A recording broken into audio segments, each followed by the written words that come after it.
हाँ, तो क्या बात हुई थी कि दोनों दो मास हैं, एक m1 एक m2, एक u1 से चल रहा था इनिशियली, एक u2 से चल रहा था। टक्कर लगी, टक्कर लगने के बाद मास तो उतना ही रहेगा, टूटे फूटे नहीं। दोनों की मास सेम रहे लेकिन वेलोसिटी क्या हो गई, बदल गई। एक की वेलोसिटी v1 हो गई और दूसरे की वेलोसिटी v2 हो गई। ठीक है बच्चों, बोलो। तो ये हमें निकालना है, क्या निकालना है कि भैया पहले की वेलोसिटी कितनी हो गई, दूसरे की कितनी हो गई। उसके भी कुछ स्पेशल केस देखेंगे कि मान लो दूसरा रुका हुआ था तब, पहला मास बहुत भारी था तब, दूसरा मास बहुत भारी था तब, ये सारे केसेस आएंगे इसमें। ठीक है, और ये पूछा जाएगा कि, चलो वो बाद में बताऊंगा, वेलोसिटी ऑफ सेपरेशन और वो सब चीज पूछी जाएगी, वो बताऊंगा सेपरेशन किसे कहते हैं और अप्रोच किसे कहते हैं। ठीक है, तो पहले ये डायग्राम बना लो, ये बीच वाला बनाने की जरूरत नहीं है, ये वाला मत बनाना, बस ये बना लेना, बिफोर कॉलिजन और आफ्टर कॉलिजन। अच्छा, एक इसेंशियल कंडीशन बताओ, एक जरूरी कंडीशन बताओ U1 और U2 की टक्कर लगने के लिए, क्या जरूरी बात होनी चाहिए कि टक्कर लग जाए। अगर वैसा नहीं हुआ तो टक्कर लगेगी ही नहीं।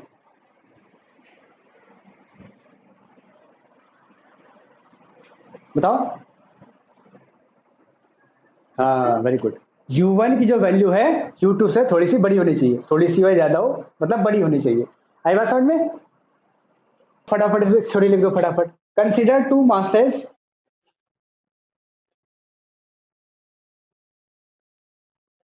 m1 and m2 are moving with velocities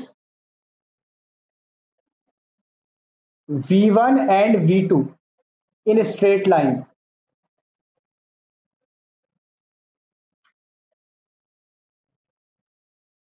v1 नहीं, u1 and u2, u1 and u2 in a straight line लिखा।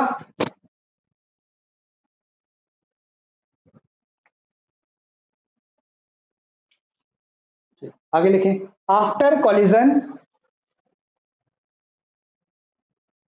after collision their velocities become, after collision their velocities become v1 and v2 respectively. After collision their velocities become v1 and v2 respectively. respectively मतलब पहले की v1 दूसरे की v2। ठीक है, अब common sense से बताओ कि v1 और v2 में क्या रिलेशन होगा। u1 u2 तो तुमने बता दिया कि u1 u2 से बड़ा था। व्हाट अबाउट v1 v2, या कुछ भी हो सकता है। v1 छोटा होगा v2 से, तुम पूछने वाली टोन में क्यों बता दिया। हाँ, v1 छोटा होगा v2 से, समझे। एक कंचे का एग्जांपल ले लो, एक कंचा रखा हुआ है, दूसरा तुमने उस पर दबा के मारा, तो क्या होगा, दूसरा वाला भागा चला जाएगा, पहला वाला स्लो हो जाएगा। ऐसे होगा कि नहीं होगा। हाँ, तो ये बात ध्यान रखनी है, इसको कोई इंपॉर्टेंस नहीं है, लेकिन बाई चांस वो एमसीक्यूज में दे दे कि what can be the relation between v1 and v2, तो बता देना कि v1 छोटा होगा v2 से। तो ये बात लिख ली। अब देखो, दो चीजें हैं, इलास्टिक कॉलिजन है, तो इलास्टिक कॉलिजन में क्या क्या कंजर्व रहता है, दोनों चीजें। कौन कौन सी दोनों चीजें, काइनेटिक एनर्जी भी और हाँ मोमेंटम भी, और काइनेटिक एनर्जी भी। मोमेंटम तो दोनों में रहता। तो लिखो इसमें नीचे नई लाइन से, applying law of conservation of momentum, applying law of conservation of momentum।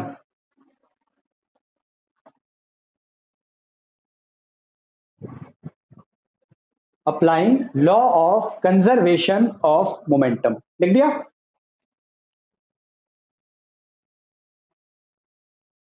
ठीक है, तो क्या है कंजर्वेशन ऑफ मोमेंटम, तो लिखो नीचे नई लाइन से। वो तो ठीक है, वो तो ठीक है। Total total momentum before collision, ये तो है। टोटल मोमेंटम आफ्टर कॉलिजन लिख दो। Total momentum before collision is equal to total momentum after collision।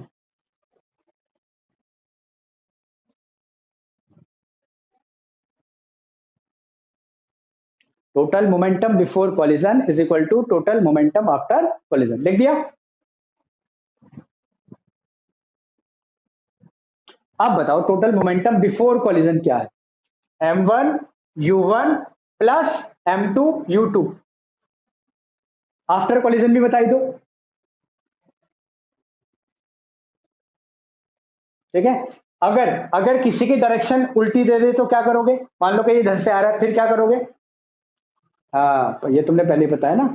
Correct, बिल्कुल करेक्ट। उस वेलोसिटी में माइनस साइन लगा देंगे। ठीक है, तो लिख दो ये बात। m1 u1 plus m2 u2 is equal to m1 v1 plus m2 v2। लिख दिया।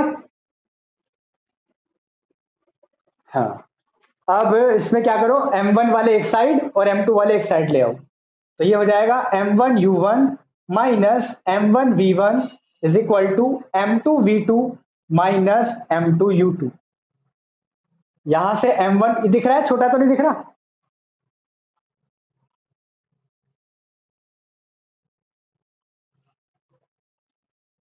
m2 कॉमन और ये आ गया v2 minus u2। Equation number first.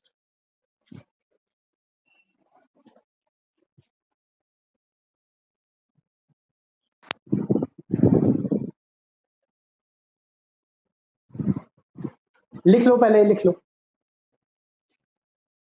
लिख दिया।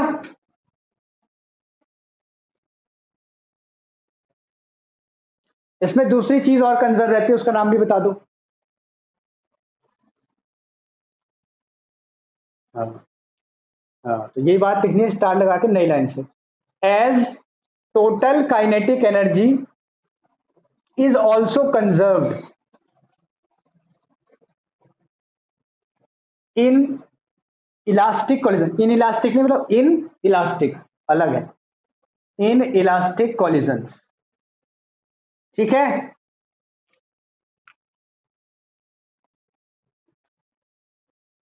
छोटे बच्चों, तो बताओ टोटल एनर्जी का क्या मतलब, कैसे करोगे कंजर्व इसको? वही total kinetic energy before collision is equal to total kinetic energy after collision. ठीक है, बोलो। सो गए क्या?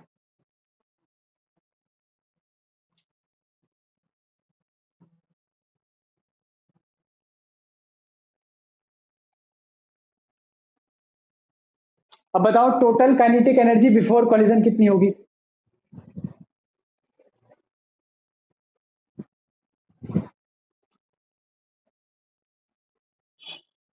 बिल्कुल सही। और आफ्टर?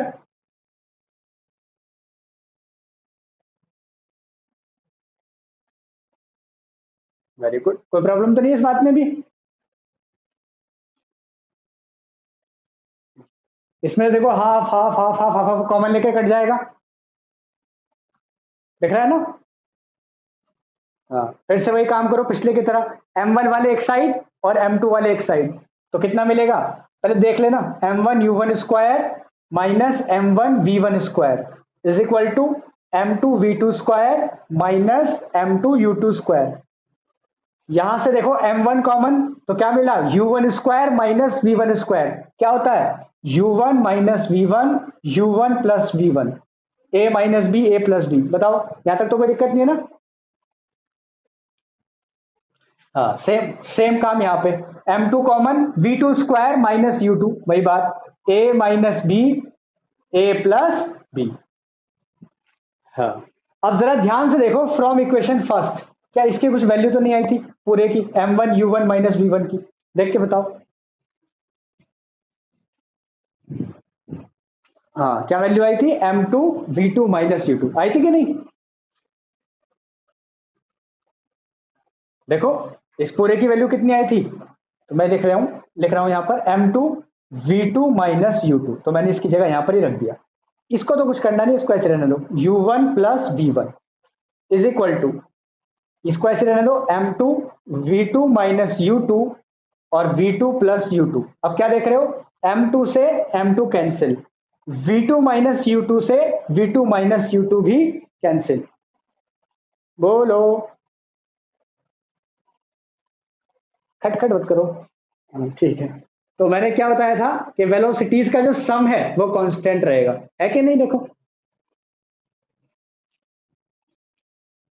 पहले वाले की जितनी वेलोसिटी पहले थी, हाँ, प्लस जितनी बाद में थी, ऐसे दूसरे वाले की पहली वेलोसिटी प्लस दूसरी वेलोसिटी, उनका सम क्या है? बराबर है। ठीक है।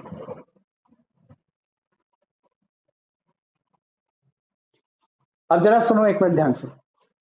U1 वाले एक तरफ, फिर से V2 वाले, V1 V2 एक तरफ, तो क्या आंसर आया? U1 माइनस U2 बराबर V2 माइनस V1, ये तो आंसर आया। देखो, U1 minus U2 is equal to V2 minus V2 minus V1। ठीक है। हाँ, अब ध्यान से देख लेता हूं कि इसका क्या मतलब है। U1 माइनस U2 क्या है? तो ये है U2 और ये है U1। ये मान लो 20 से चल रहा है मीटर पर सेकंड से, और ये 15 से चलना चाहिए, मतलब कम से चलना चाहिए। तो U1 माइनस U2 क्या है? ये तो तुम्हें कुछ पढ़ रखा है। चेंज इन वेलोसिटी तो नहीं कहेंगे इसको। हाँ, क्या दोबारा बोलो, किसके रिस्पेक्ट में किसकी? चेंज नहीं है ये। कहाँ है चेंज इन वेलोसिटी? वो अलग वेलोसिटी है, वो दूसरा मास है, वो दूसरा मास है, एक की थोड़ी चेंज हुई। रिलेटिव वेलोसिटी है। क्या है ये? आई बात समझ में कि नहीं? हाँ, रिलेटिव वेलोसिटी, इसकी रिलेटिव वेलोसिटी इसके हिसाब से। तो ये बताओ इसको क्या कर रहा है? इससे अलग हो रहा है कि इसको अप्रोच कर रहा है? देख के बताओ, अप्रोच कर रहा है कि नहीं? भाई इसकी तरफ ही तो जा रहा है ना, 5 से 20 माइनस 15, तो ये 5 मीटर पर सेकंड से इसकी तरफ को जा रहा है कि नहीं जा रहा, बताओ। तो U1 माइनस U2 इसको क्या बोलोगे? वेलोसिटी ऑफ अप्रोच, क्योंकि इसको अप्रोच कर रहा है, इसको पकड़ रहा है, इसे टक्कर लगने की कोशिश कर रहा है। ठीक है। बोलो। तो ये हो गई वेलोसिटी ऑफ अप्रोच। कोई प्रॉब्लम तो नहीं है? किसी को बता देना, तो बहुत इंपॉर्टेंट बात है। एक बार फिर से सुन लो। ये 20 मीटर पर सेकंड से चल रहा है, ये 15 मीटर पर सेकंड से चल रहा है। ये U1 है, ये V1 U2 है। तो मैंने पूछा U1 माइनस U2 क्या है? वही कार वाले एग्जांपल, एक कार 15 से जा रही है आगे, उससे पीछे वाली 20 से जा रही है, तो 20 माइनस 15 क्या है? ये बताना है बस तुम्हें। लो, अब तो बता ही सकते हो क्या है। हाँ, रिलेटिव वेलोसिटी है। हाँ, हाँ, किसकी? पहली वाली कार की दूसरे के हिसाब से।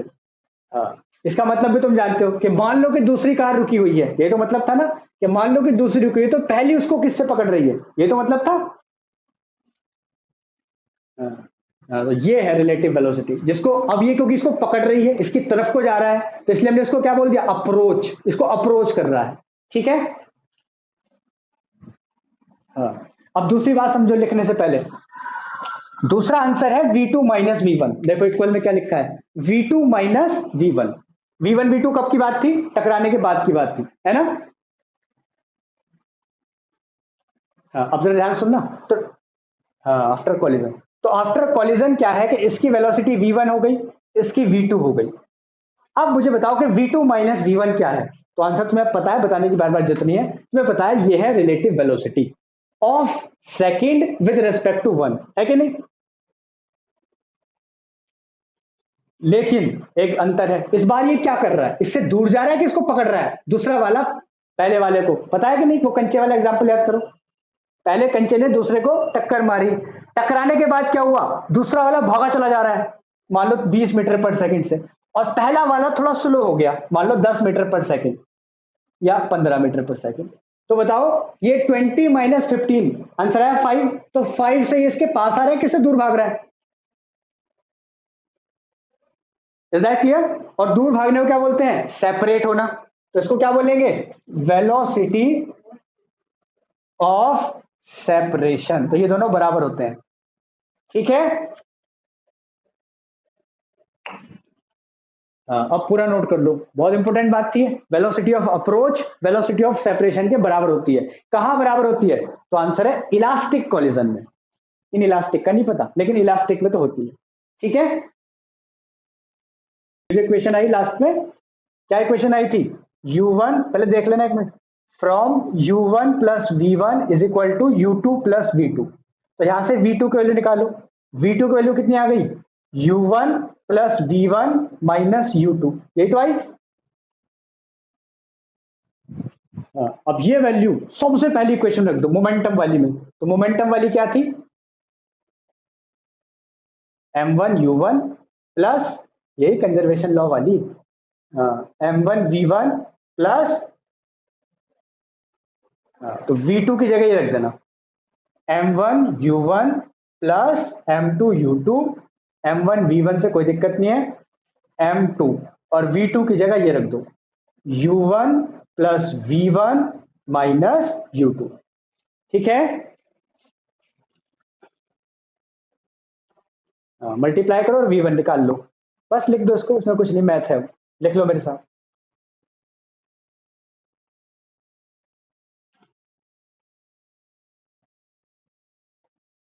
v1 वाले एक साइड, बाकी सारे एक साइड, वो सब नौटंकी में चुका।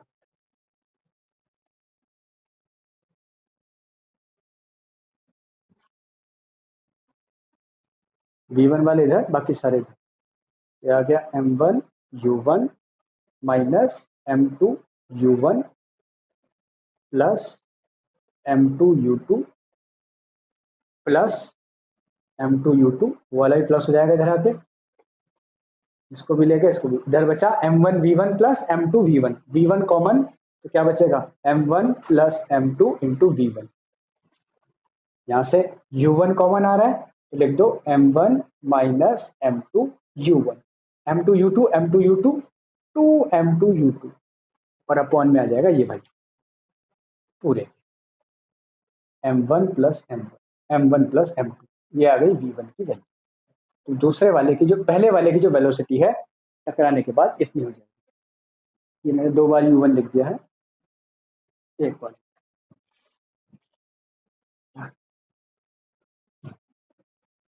इसको याद करने के लिए कुछ लोग ऐसे भी याद करते हैं, m1 minus m2 upon m1 plus m2 u1 plus 2 m2 u2 upon m1 plus m2।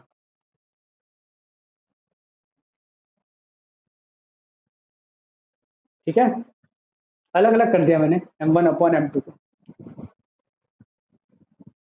समझे बच्चों? समझे, समझे बोला मैंने, लिख लिया नहीं बोला, रोबोट, रोबोट बन।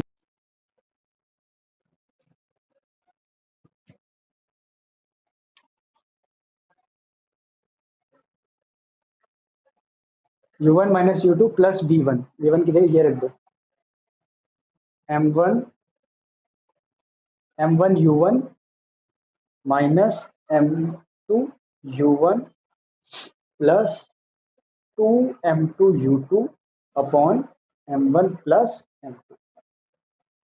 एल्सियम ले लो, m1 प्लस m2, इधर मल्टीप्लाई करेगा दोनों से, m1 u1, पहले u1 की कर रहा हूँ मैं, ये सब तो मैथ है आपका होगा की, m1 u2 minus m2 u2 plus m1 u1 minus m2 u1 plus 2 m2 u2।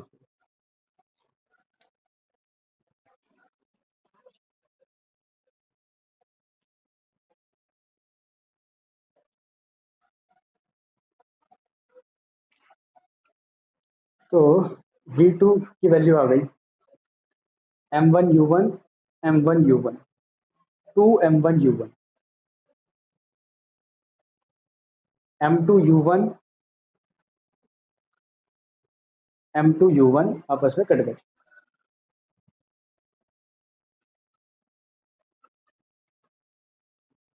m1 u1 m1, ठीक है, और 2 m2 u2 minus m2 u2, तो एक m2 u2 बच गया, plus m2 u2 minus m1 u2 upon m1 plus m2। तो देखो ऊपर वाले का जस्ट उल्टा आया है,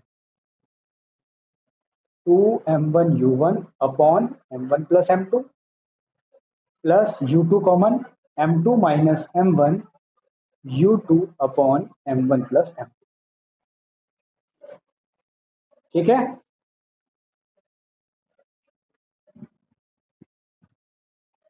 नोट कर लो। प्रोजेक्टाइल, प्रोजेक्टाइल कौन होता है? प्रोजेक्टाइल वो होता है जो फेंका जाए, है ना, और टारगेट जिससे टकराए जाके। समझे बात? तो जैसे हमने पिछला एग्जांपल लिया था, तो उसमें देखो, इसमें बताओ ए और बी में से कौन प्रोजेक्टाइल है, कौन टारगेट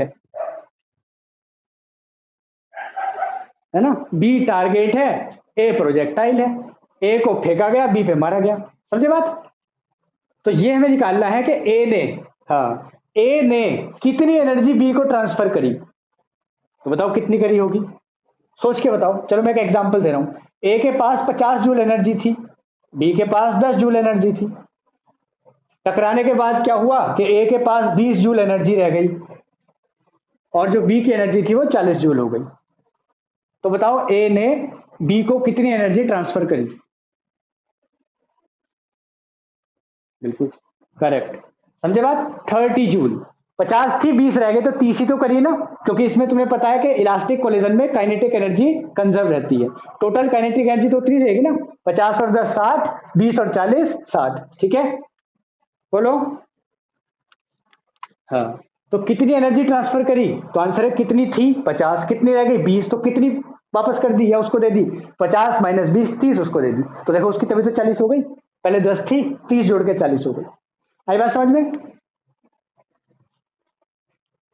तो देखो, हाँ, तो कॉलिजन इन वन डायमेंशन क्या है?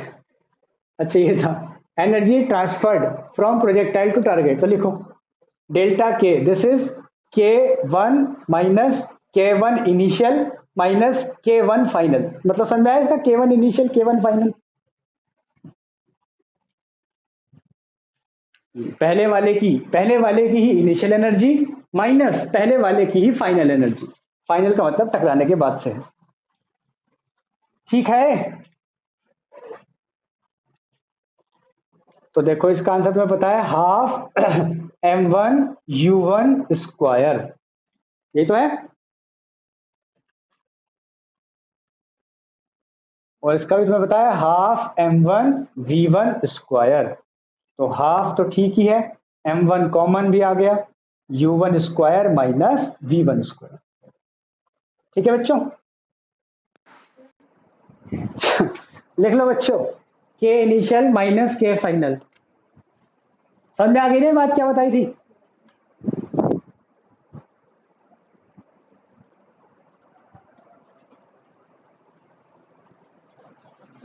लो इनको आवाज नहीं आ रही। हेलो हेलो हेलो गाइस, ठीक है, लिख दिया गया 3 लाइन। ठीक, तो ये होती है काइनेटिक एनर्जी ट्रांसफर। अब तुम्हें एक ऑप्शन चाहिए कि बड़े बड़े फॉर्मूले याद रखो, उसको याद रखने की जरूरत पड़ेगी नहीं, क्योंकि तुम्हें 2 इक्वेशन याद रखनी है बस, मोमेंटम कंजर्वेशन, काइनेटिक एनर्जी का कंजर्वेशन, वहीं से आंसर निकाल लेंगे सारे। ठीक है, मिटा दो उसको।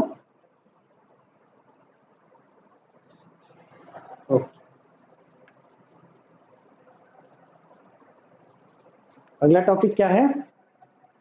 अगला टॉपिक नहीं, अगला क्वेश्चन है मेरे ख्याल से। Consider objects of mass m1 comma comma नहीं मतलब and m2 moving initially along the same straight line with velocities u1 and u2 respectively. Consider a perfectly elastic collision. Elastic तो समझ जाओ क्या सीन है पूरा, 2 बातें याद आनी चाहिए इलास्टिक सुनते ही, एक काइनेटिक एनर्जी कंजर्व रहती है और मोमेंटम तो रहता ही है। और बोला भी इसने कि u1 ग्रेटर देन u2 वो होना भी चाहिए। Derive expression for velocities after collision, तो कर लिया, अभी तो करा। ठीक है, चल अभी तो यही तो निकाला है कि हाँ, वेलोसिटीज आफ्टर कोलिजन, यानी कि v1 और v2 की वैल्यू बताओ। अभी निकाला हमने, m1 minus m2 upon m1 upon m2 जो भी था वो हमने निकाल लिया। अगला सवाल देखते हैं, ये एग्जाम्पल 21 है, स्टडी मटेरियल का है तुम्हारे।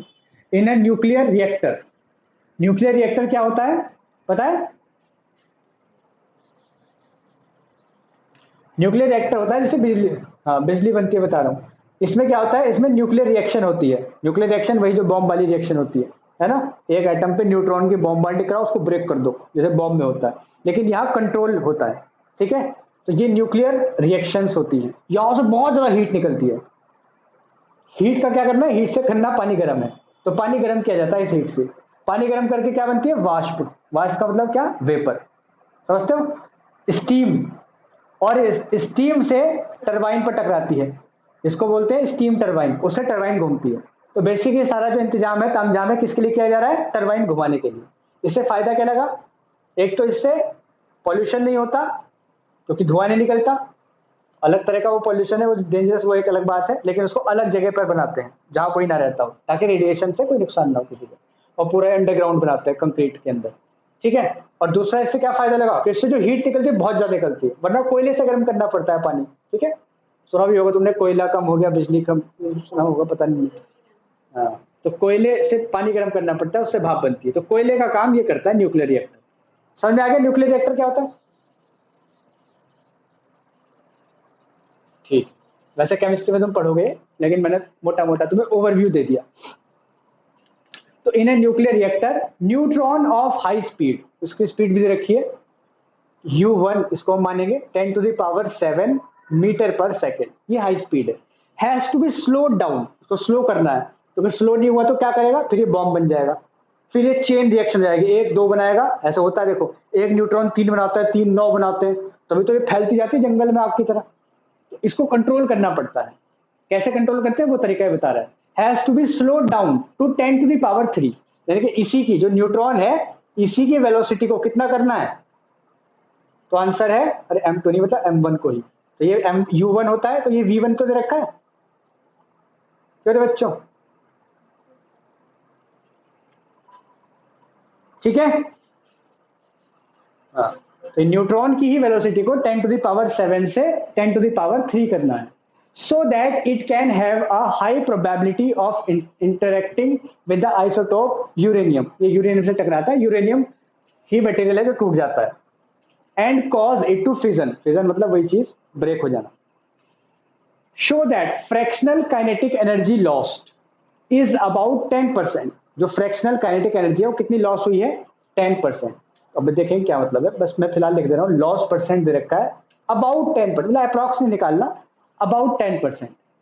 When a neutron has an elastic collision, elastic collision, आई बात समझ में, with a high nuclei of deuterium, deuterium जानते हो किसे कहते हैं, अब तक तो केमिस्ट्री में पढ़ लिया होगा। हाँ, हाँ कौन सा वाला, दूसरा 1s2, तीन होते हैं ना ये, 1h1, 1h2, 1h3, protium, deuterium, ट्राइट्रियम, तो ये प्रोटियम की, ड्यूट्रियम की बात चल रही है, ठीक है।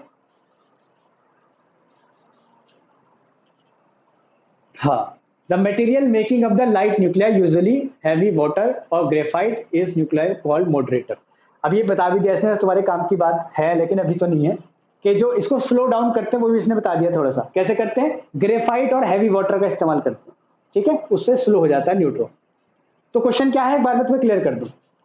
देखो क्वेश्चन ये है कि एक ड्यूट्रियम था, ड्यूट्रियम रखा हुआ था, ऐसे ड्यूट्रियम का यूज करना है, ड्यूट्रियम,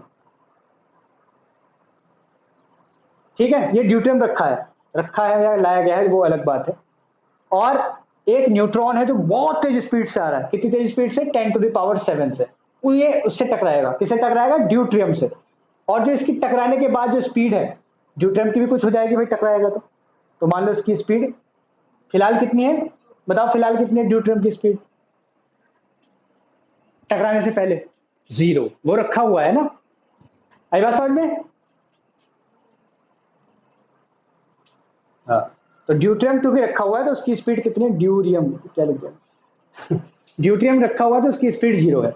v1 ये तुम्हें पता है कितनी हो गई न्यूट्रॉन की, हो गई है 10⁻3, यहां से यहां स्लो हो गया, तो ये कुछ खिसक गया होगा आगे, तो इसकी स्पीड मान लो कुछ हो गई v2, ओके।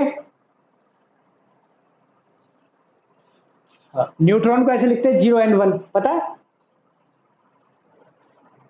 नहीं, चलो पता कर लो, न्यूट्रॉन को ऐसे लिखा था 0n1, इसका मास नंबर 1 और एटॉमिक नंबर 0, क्योंकि इसमें कोई प्रोटॉन नहीं होता, ठीक है, क्या रे बच्चों, ठीक है। न्यूट्रॉन क्वेश्चन क्लियर हो गया। न्यूट्रॉन ड्यूट्रम से टकराया, टकराने के बाद स्पीड कम हो गई, दूसरे वाले की कुछ हो गई, वो बेचारा रखा हुआ था पहले। तो बताओ कितना एनर्जी लॉस हुआ, किस में एनर्जी लॉस हुआ, न्यूट्रॉन की स्पीड में।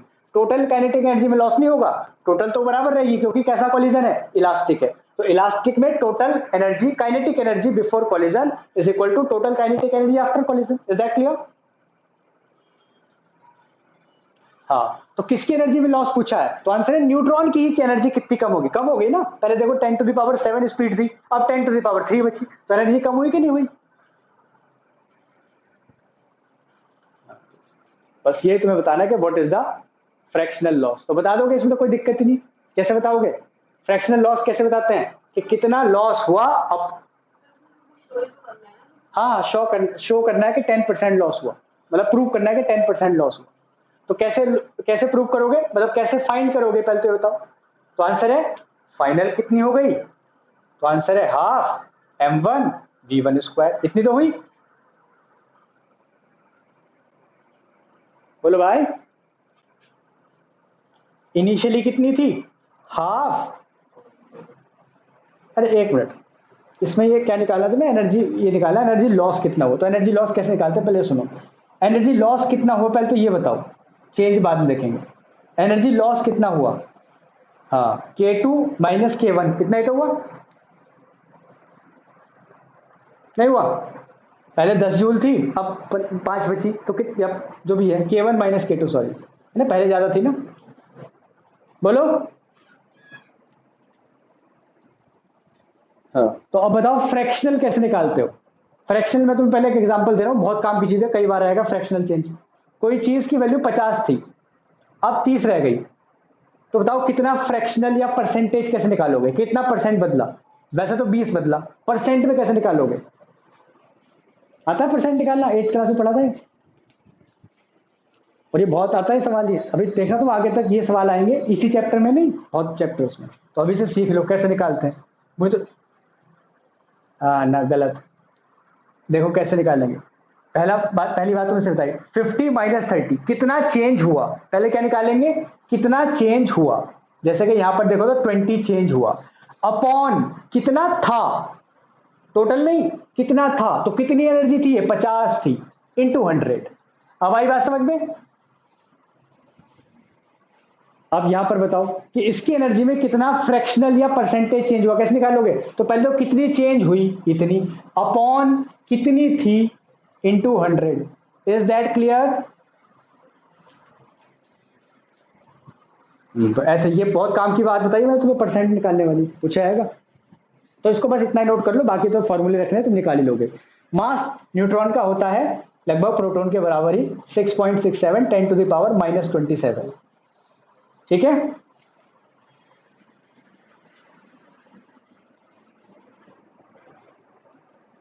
ये नोट कर सकते हो, इसको सॉल्व करने की जरूरत नहीं है, इतने भारी भारी कैलकुलेशन करने की जरूरत नहीं, ना सवाल आने वाले हैं ऐसे ना कुछ। बस तुम्हें एक आइडिया दिया गया है कि कैसे करोगे। इसकी जगह कुछ और दे देगा जिसका मास थोड़ा ठीक ठाक रहेगा कैलकुलेट करने लायक। हाँ, फॉर्मूला पूछ सकते हैं। और वैसे मास की जरूरत नहीं पड़ेगी, बताऊं क्यों, मास से मास कट जाएगा। देखो यहाँ आएगा हाफ m1, यहाँ भी आएगा हाफ m1, यहाँ भी आएगा हाफ m1, पूरे में से कॉमन m1 से m1 कट गया, समझे।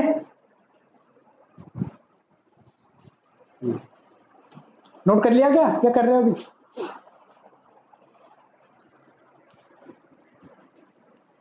ठीक, किया वो कौन सा था, इलास्टिक। अब करेंगे इन इलास्टिक।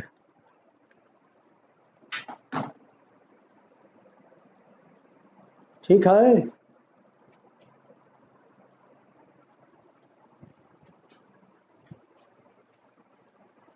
लिख लिया हेडिंग।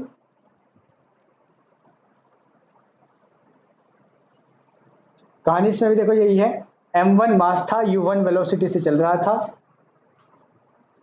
एक मास m2 था, ये भी u2 वेलोसिटी से चल रहा था, सेम स्ट्रेट लाइन में, बिफोर कोलिजन वाली बात है ना, टक्कर लगने से पहले।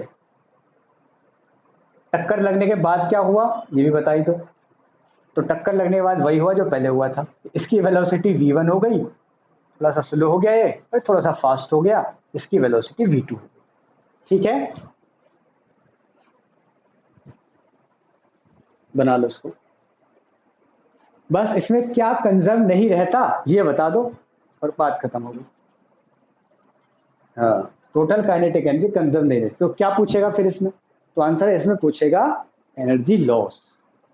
ये बताओ कितना लॉस हुआ। फ्रैक्शनल भी पूछ सकता है, इसमें लॉस होगा ना, टक्कर लगने के बाद एनर्जी कम रह जाएगी नहीं, टोटल टोटल काइनेटिक एनर्जी। बोलो, नहीं समझे बात? मतलब मान लो इन दोनों की जो एनर्जी थी कुल मिला के, एनर्जी मतलब काइनेटिक एनर्जी, वो 50 जूल थी। टक्कर लगने के बाद जो काइनेटिक एनर्जी उसका क्या हुआ? वो साउंड में बदल गई, जैसे मैंने पहले बताया था। वो किस में बदल गई? हीट में बदल गई। समझ बात? तोड़ फोड़ में बदल गई, डिस्टॉर्शन में। तो एनर्जी कम हो गई कि नहीं, टोटल काइनेटिक एनर्जी? चलो बच्चों, हाँ, तो बस यही निकालना है तुम्हें कि find the loss in kinetic energy, percentage loss in kinetic energy. और एक और चीज आएगी जो पिछले चैप्टर में किसी ने मेरे से पूछ लिया था, कोएफिशिएंट ऑफ रेस्टिट्यूशन। ठीक है, बना लिया है?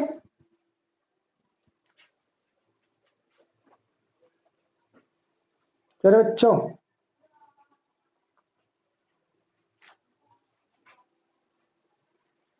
ये बना लिया क्या? ठीक है, तो मोमेंटम तो कंजर्व रहता ही है, कोई सा भी कोलिजन हो। तो लिख दो यूजिंग कंजर्वेशन ऑफ मोमेंटम।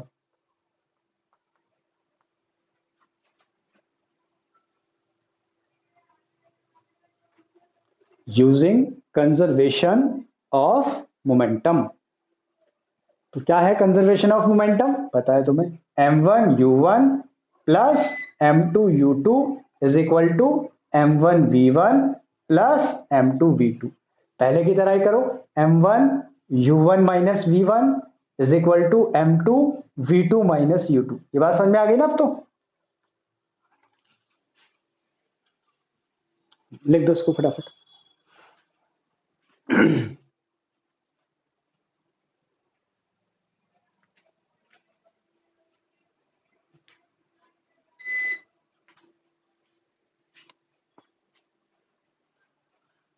लिख दिया?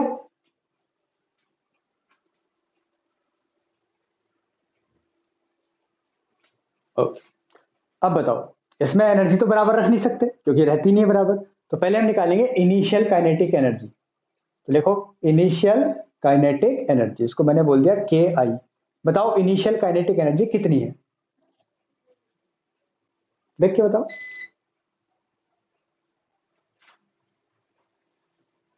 Half M U one square, half m2 u2, u2 square, ठीक है ना?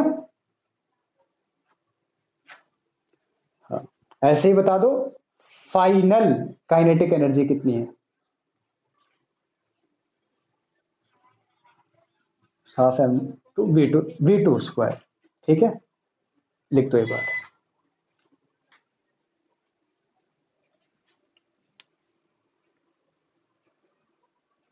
Half m1u1 square plus half m2u2 square initial kinetic energy है टोटल। और फाइनल कितनी हो गई? Half m1v1 square plus half m2v2 square. ठीक है, लिखा? अब बताओ what is the loss in kinetic energy. If you have to calculate loss, so what is the loss? किसमें से क्या घटाओगे? इनिशियल में से फाइनल के फाइनल में से इनिशियल?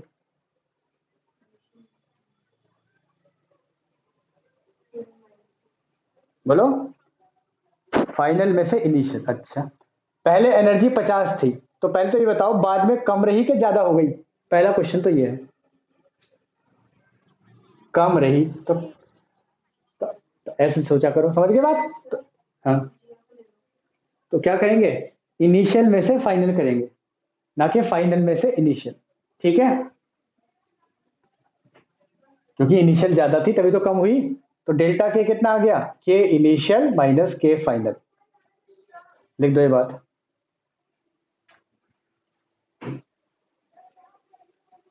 इसको सॉल्व करने की जरूरत नहीं है, बस ऐसे लिख के छोड़ देना।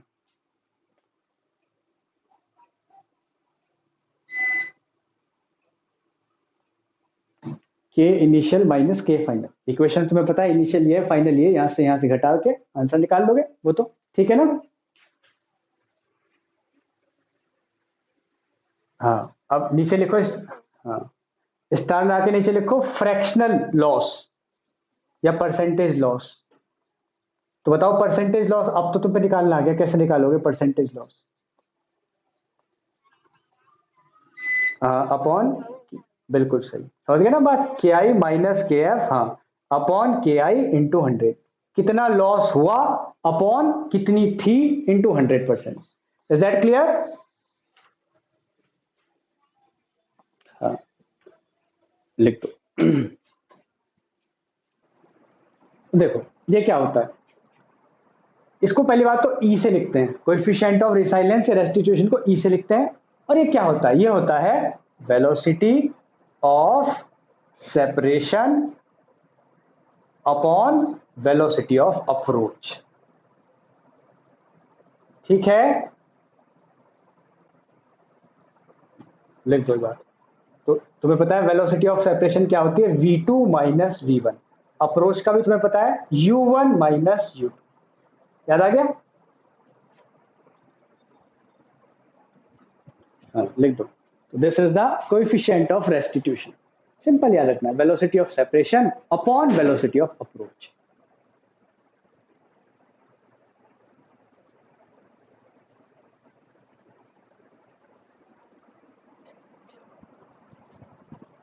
अब मुझे बताओ कि इलास्टिक कॉलिजन के लिए ये कितना होगा, थोड़ा दिमाग लगा के बताना। बताओ इलास्टिक के लिए, इलास्टिक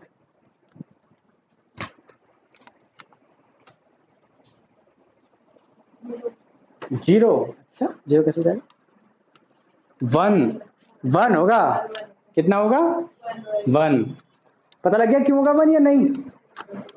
क्योंकि तुम्हें पता है कि, हाँ, क्या पता है कि वेलोसिटी ऑफ सेपरेशन और वेलोसिटी ऑफ अप्रोच दोनों क्या आई थी, बराबर आई थी कि नहीं आई थी? तो ई की वैल्यू आ गई 1। समझ में आ गई ना बात? v2 माइनस v1 किसके बराबर आया था? u1 माइनस u2 किससे कट गया, कितना हो जाए 1 बचा। ओके, तो ये पहला पॉइंट था। फॉर इलास्टिक ये 1 आएगा, और for in elastic, in elastic में ऐसे बता नहीं सकते, पहले मैं बता दूं, कहीं एकदम से बता दो। इन इलास्टिक, जबकि पहला केस इसमें है कि u2 जीरो है, दूसरा वाला रुका हुआ है। अब बताओ 1 होगा, 1 से कम होगा कि 1 से ज्यादा होगा? सिंपल है, वैसे कोई मुश्किल नहीं।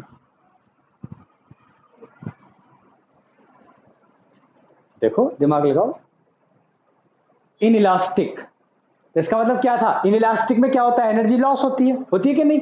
इसका मतलब पहले वेलोसिटी ज्यादा थी, बाद में कम हो गई होगी कि नहीं? नहीं समझे? अरे पहले भाई काइनेटिक एनर्जी ज्यादा थी, बाद में एनर्जी कम रह गई, तो इसका मतलब क्या हुआ कि पहले काइनेटिक एनर्जी ज्यादा थी, बाद में कम रही। इसका मतलब बाद में वेलोसिटी कम, पहले ज्यादा थी। बोलो, तो अब बताओ। हाँ, ऊपर वाली टर्म तो छोटी है, नीचे वाली बड़ी है, तो आंसर कैसा आएगा? मान लो ऊपर वाला 5 है, नीचे वाला 10 है, तो 1 से कम आएगा कि नहीं आएगा? तो ये सवाल तुमसे पूछे जाएंगे, और ये 1 से बड़ा कभी भी नहीं हो सकता, क्योंकि वेलोसिटी ऑफ सेपरेशन कभी भी वेलोसिटी ऑफ अप्रोच से बड़ी नहीं हो सकती। ठीक है, तो लिख दो।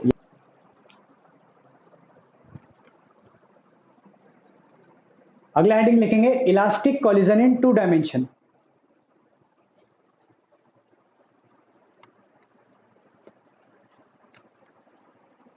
इलास्टिक कॉलिजन इन 2 डायमेंशंस, लिख दिया।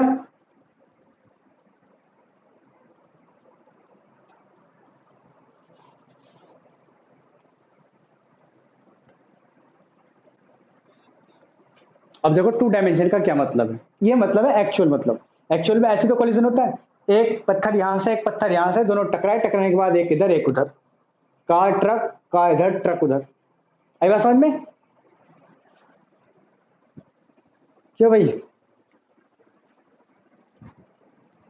हाँ, तो देखो इसमें यही दे रखा है कि एक मास m1 है, वो u1 वेलोसिटी से आ रहा है, और एक मास m2 है, वो u2 वेलोसिटी से आ रहा है। दोनों टकराए, टकराने के बाद एक की वेलोसिटी v1 हो गई, वो किसी एंगल पे चला गया, एक की वेलोसिटी v2 हो गई, वो किसी एंगल पे चला गया। ओके,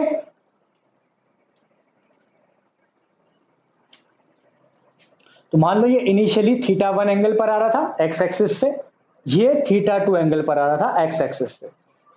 टकराने के बाद क्या हुआ, देखो ये है u1, नहीं कौन है, ये सॉरी, इधर ही भागा दिया इन्होंने, कोई बात नहीं। तो इसकी जो वेलोसिटी हो गई, जो वेलोसिटी तो v1 हो गई, इसका जो एंगल है वो कितना हो गया, मान लो φ1, और इसका एंगल कितना हो गया, φ2। ओके, तो ये डायग्राम बना लो। कथा समझ में आ गई क्या हुआ?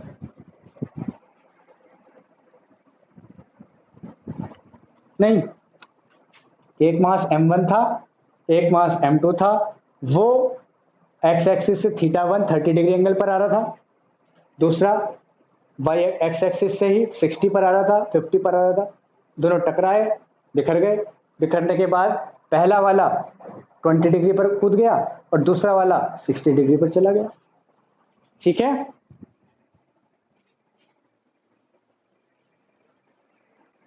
समझ गए? क्यों रे बच्चों, लिख लो, मतलब बना लो इसको।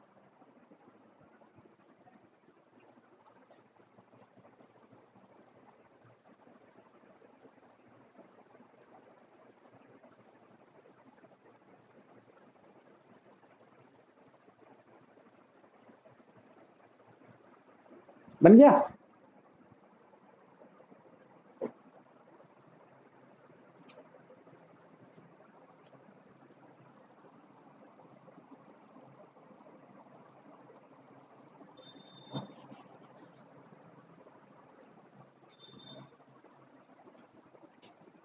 बना लिया सब लोगों ने? चलिए ठीक है, तो देखो कौन सा कोलिजन है ये,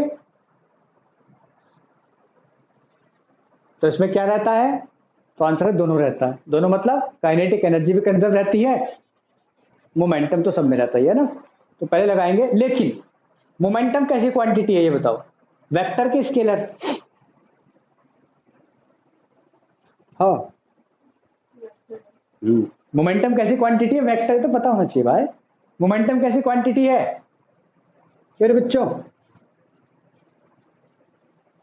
हाँ हाँ, मोमेंटम कैसी क्वांटिटी, वेक्टर है, इसमें इतना दिमाग लगा रहे हो बताओ। वेलोसिटी की डायरेक्शन होती है तो मोमेंटम की भी होगी।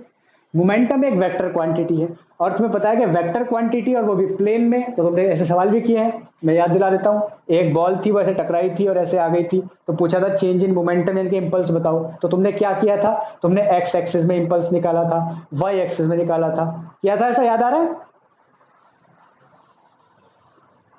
सेम काम यहाँ पे करना है।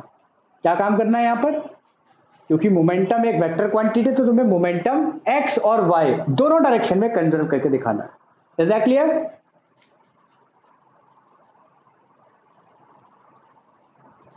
तो देखो मोमेंटम इन एक्स डायरेक्शन, तो बताओ इनिशियल मोमेंटम इन एक्स डायरेक्शन कितना है, देख के बताओ।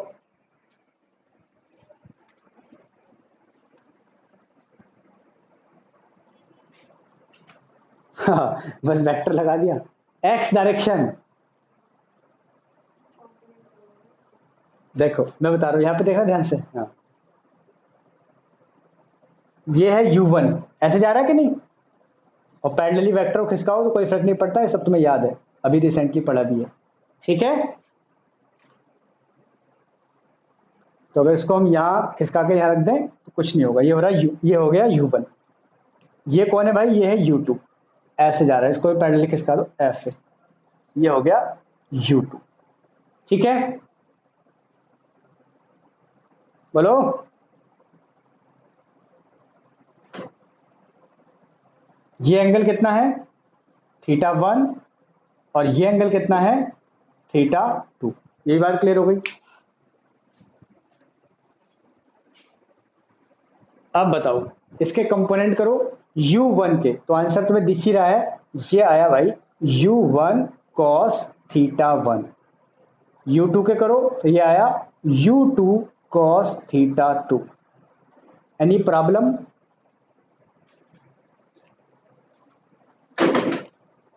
वर्टिकल वाले भी करो, u2 sin थीटा 2, इसका नीचे को जाएगा क्योंकि इसका एरो नीचे को है, u1 sin थीटा 1।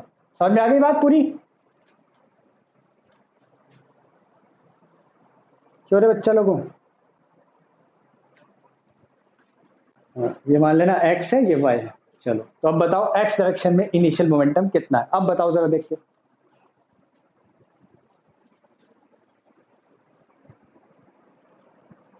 है इसमें बताओ ना, इस हाँ m1 u1 cos theta 1 plus m2 u2 cos theta 2। कोई दिक्कत तो नहीं है? क्यों रे बच्चों? अब जरा यहां पर बताओ फाइनल मोमेंटम, तो फाइनली इसके भी कंपोनेंट करो। ये v1 है तो ये आ गया v1 cos phi 1, ये ऊपर को आ जाएगा ऐसे ही v1 sin phi 1। ऐसे इसके करो कंपोनेंट, तो कितना आंसर आया?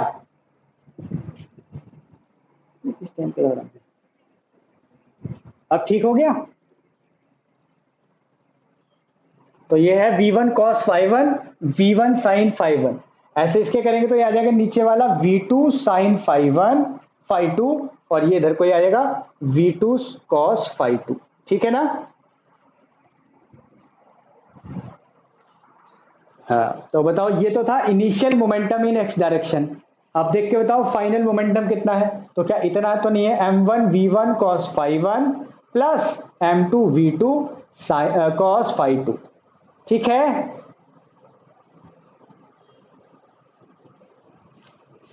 नहीं समझे? समझ गए ना? कुछ नहीं है, कंपोनेंट तो करने हैं। आप वाई डायरेक्शन में जरा ध्यान से बताना लेकिन। तो what is the momentum, initial momentum in Y direction? बताओ बताओ, what is the initial momentum in Y direction?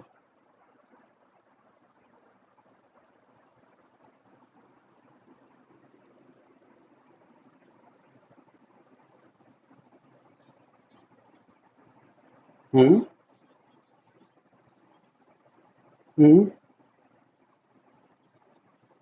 Theta 2।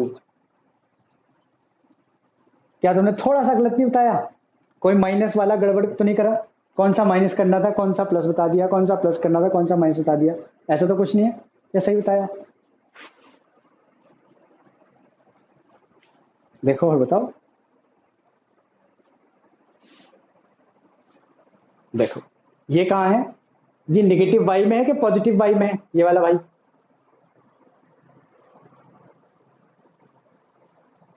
आ गई बात समझ में? क्या गलती करी है? हाँ ये माइनस है, समझ रहे बात? तो minus m1 u1 sine theta 1, ऊपर वाला प्लस है क्योंकि वो प्लस है, ऊपर है।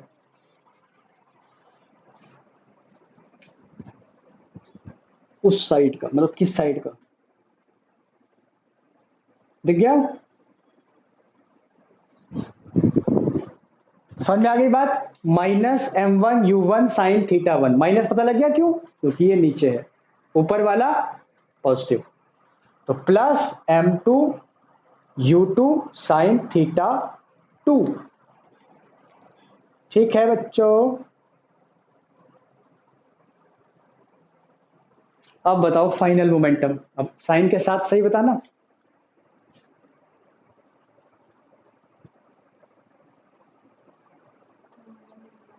अब देखो ये वाला ऊपर है तो ये v1 वाला ऊपर है इस बार।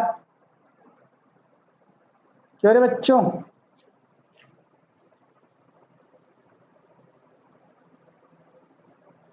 ये प्लस का हो जाएगा, और v2 वाला नीचे है तो ये माइनस का हो जाएगा। ठीक है? तो ये हो गई सेकंड इक्वेशन। इसमें सॉल्व कुछ नहीं करना, सिर्फ इक्वेशन बनानी है। क्वेश्चन में एंगल वैंगल सब दिए रहेंगे, बस यहाँ एंगल रखो, आंसर निकालो। ओके। और एक काइनेटिक एनर्जी भी कंजर्व रहती है। अब जब काइनेटिक एनर्जी कंजर्व रहती है तो बताओ काइनेटिक एनर्जी कितनी हो गई इनिशियल, बताओ जरा, इनिशियल काइनेटिक एनर्जी।